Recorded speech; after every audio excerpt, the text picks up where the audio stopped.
The ruin of Russia's armored pride. The most advanced T-90M tanks from Russia, the pride of Moscow's armored forces, now lie in ruins across eastern Ukraine. Over 100 of them were reduced to burning wrecks in a matter of days. What should have been a decisive armored breakthrough instead collapsed into a tank graveyard, stunning military experts and prompting serious questions about Russia's battlefield doctrine. The T-90M was promoted as nearly unbeatable, designed to withstand Western weapons like NLWs and javelins.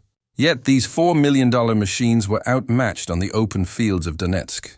They proved vulnerable to hidden mines, cheap FPV drones, and layered defenses that transformed raw power into a weakness. The losses are alarming in scale. Verified counts show more than 1,159 Russian tanks destroyed by September 2025, including at least 123 T-90Ms drones alone, are responsible for up to 70% of vehicle losses in key sectors, a statistic that signals a dramatic shift in modern warfare. A single $200 drone taking out a tank worth millions shows how the balance of cost and power is being rewritten in real time. For those of you fascinated by battles and weapons, this is more than just a military clash. It is a warning sign that heavy armor, once considered the backbone of ground warfare, may no longer guarantee victory. The real question now hangs in the air. Can heavy tanks adapt and survive in the drone age? Or has modern war entered a new chapter where low-cost technology dominates the battlefield? Moscow's calculated but flawed push Russia launched a massive assault in Donetsk, deploying their advanced T-90M tanks alongside mechanized infantry, APCs and BMPs, with the aim of smashing through Ukraine's defenses and seizing key strategic points. Moscow's commanders rolled out these powerful machines in late September 2025, hoping to turn the tide after years of setbacks in the region. This was not a random strike. It was a calculated push, building on earlier failed campaigns, with Russia banking on sheer mechanical might to overwhelm their opponents. The T-90M, equipped with modern fire control systems and reactive armor, was meant to lead the charge. It was supported by armored personnel carriers and BMP infantry fighting vehicles carrying over a dozen soldiers each.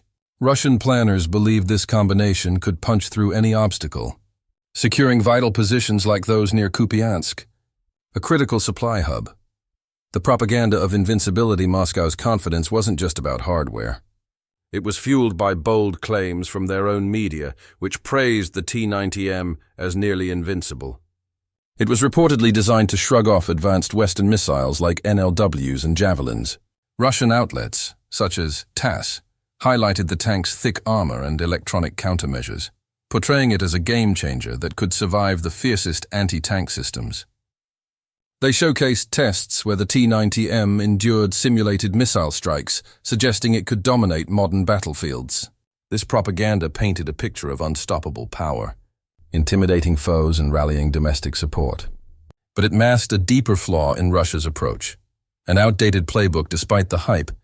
Russia's strategy clung to an outdated Soviet playbook.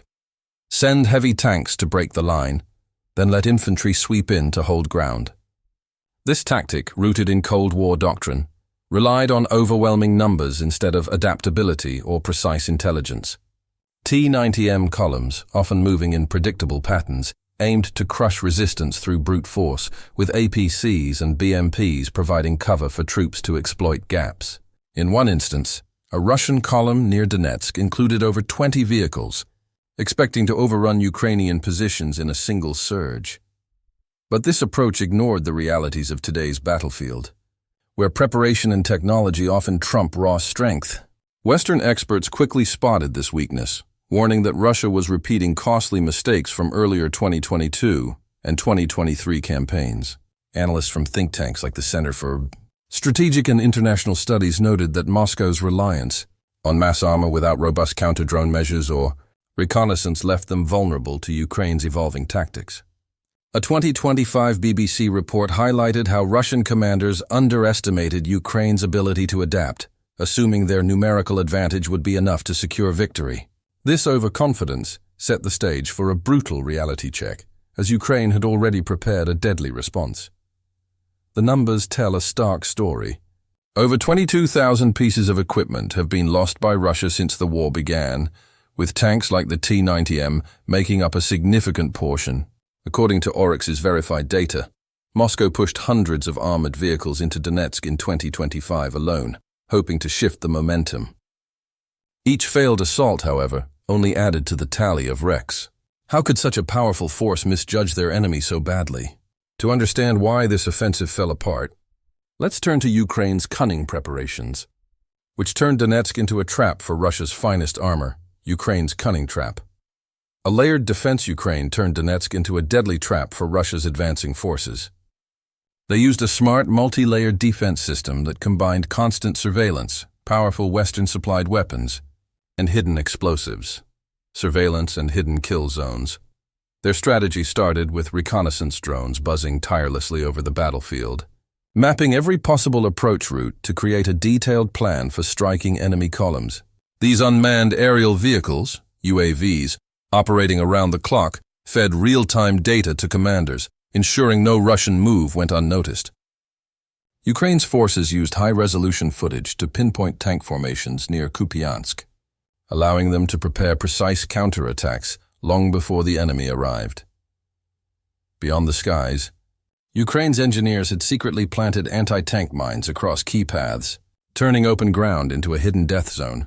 These mines, often 3D printed for quick deployment, were carefully concealed. Some strikes were later shared in videos by Ukraine's military to showcase their devastating impact. One such video showed a mine obliterating a Russian vehicle, its blast sending shockwaves that halted an entire column. Anti-tank firepower and mobile reserves adding to this, Ukraine positioned advanced anti-tank weapons like NLAW and Javelin missiles at strategic points, ready to lock onto any armored target.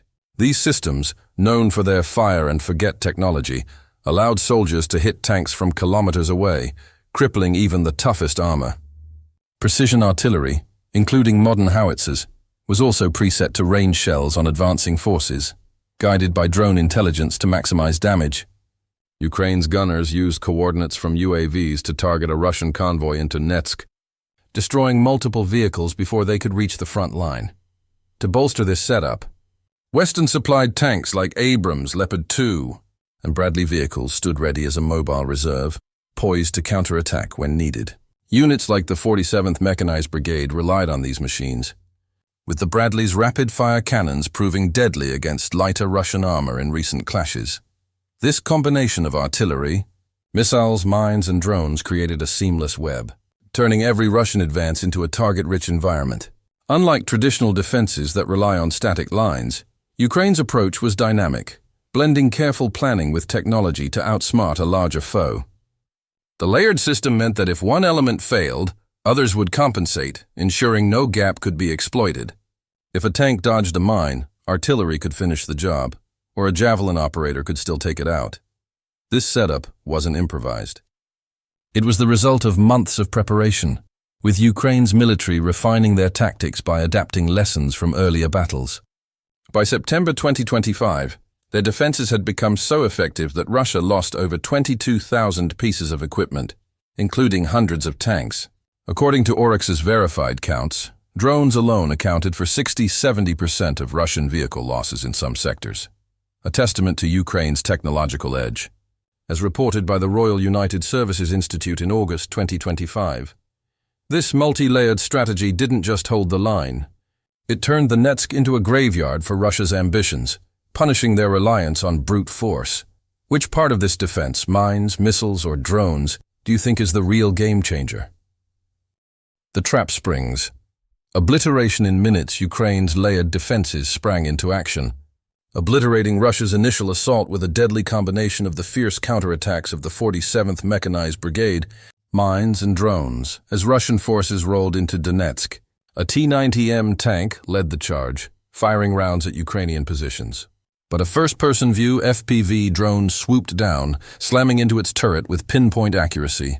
The strike ignited the tank's ammunition, creating a massive fireball that lit up the battlefield, leaving the advanced machine a smoking ruin.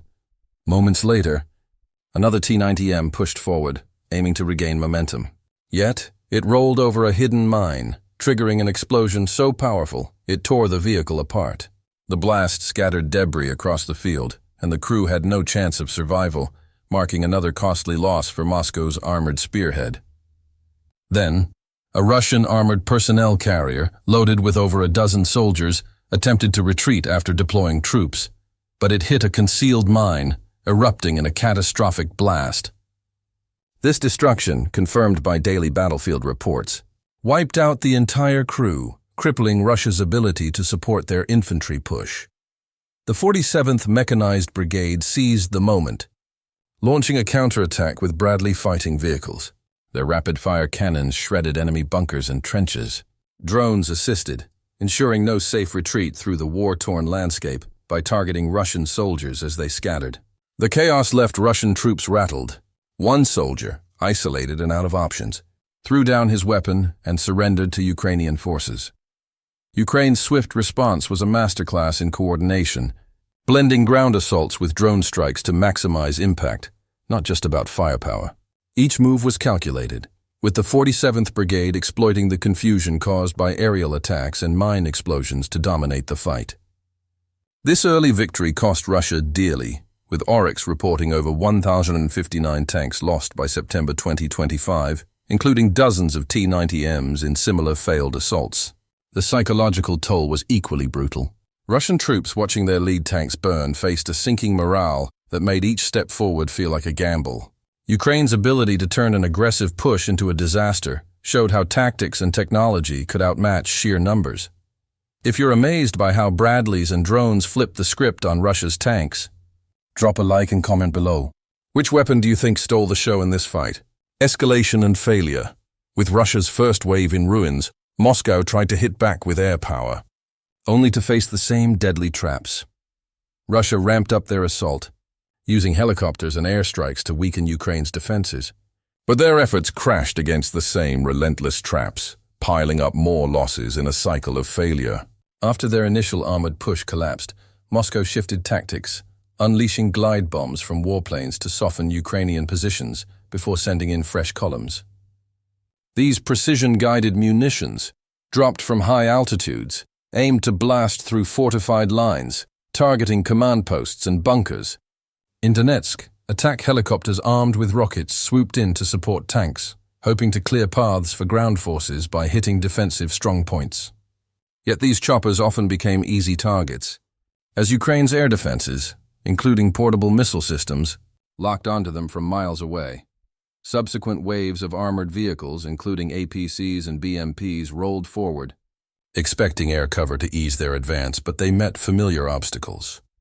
Hidden mines detonated under their tracks, ripping apart hulls, while FPV drones dove from above, striking with deadly accuracy. In one instance, a convoy of 5 vehicles near Donetsk hit a minefield, with 2 exploding instantly and the rest pinned down by drone attacks. Ukraine's strategy stayed sharp. They waited for Russia to commit forces, then struck hard, maximizing enemy losses while preserving their own troops. This wait-and-strike approach relied on patience, letting Russian units overextend before hitting them with coordinated firepower. Commanders used real-time drone feeds to track movements, ensuring missiles and artillery landed exactly when vehicles were most vulnerable. This tactic avoided direct confrontations, grinding down Moscow's resources while keeping Ukrainian casualties low. The pattern was clear. The heavier their defeats, the more forces Russia poured in, creating a vicious cycle of tactical missteps.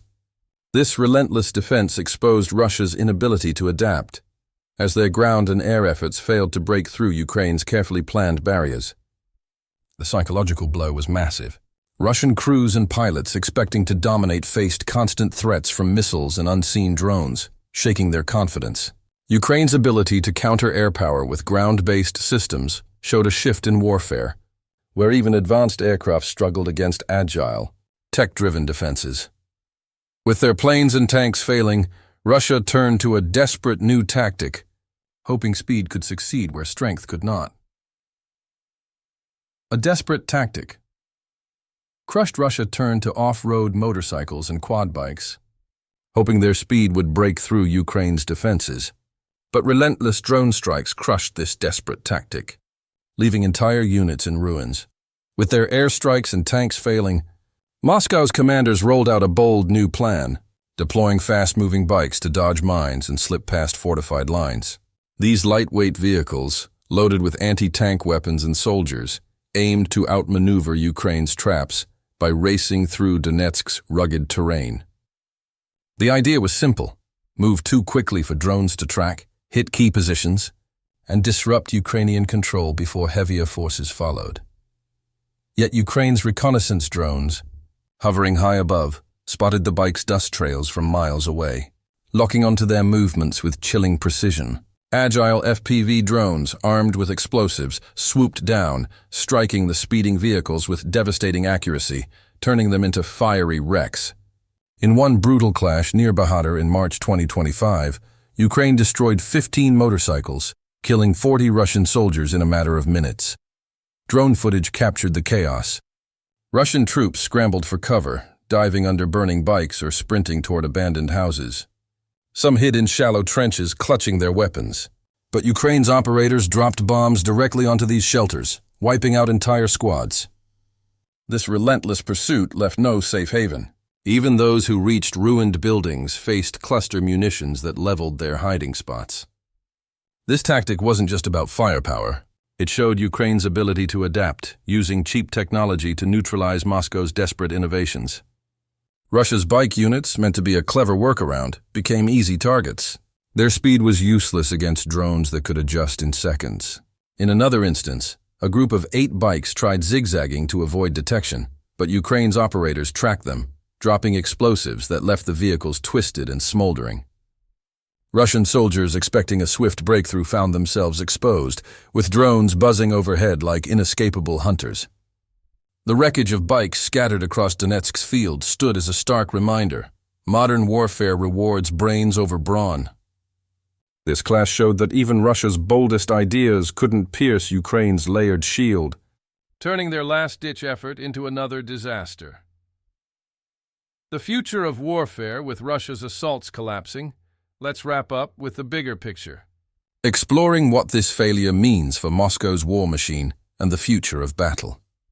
The devastating defeat of Russia's T-90M column in Donetsk delivers a brutal lesson. Expensive hardware and raw numbers no longer guarantee victory on the modern battlefield. Ukraine's layered defense, blending precise artillery, hidden mines, cheap drones, and Western-supplied armor like Bradley's, turned Moscow's boldest assault into a catastrophic failure. This wasn't just a tactical setback for Russia. It is a loud warning that their tank-heavy war doctrine, rooted in Soviet-era strategies, is crumbling against today's technology-driven combat. A single FPV drone strike near Kupiansk obliterated a T-90M, proving that a $200 device can crush a $4 million tank. This clash exposed Moscow's vulnerability, shaking their image as an unstoppable force and boosting Ukraine's global support. Yet, the bigger question looms. Will Russia keep burning through T-90s, hoping to overwhelm Ukraine's defenses? Or will they rewrite their playbook to counter smart tactics and drones? The answer could reshape warfare, as heavy tanks face an uncertain future against agile, tech-savvy foes. If Ukraine sustains NATO aid, like ATACMS missiles or F-16 jets, they might push back harder, forcing Moscow to negotiate. But if Russia escalates with more drones or air power, the war could spill beyond Ukraine, threatening Europe's stability. What do you think? Has the era of heavy tanks ended, or can they adapt to survive the drone age? Drop a comment below and share your take. Let's keep the conversation going. How will this tank graveyard shape the next chapter of modern warfare?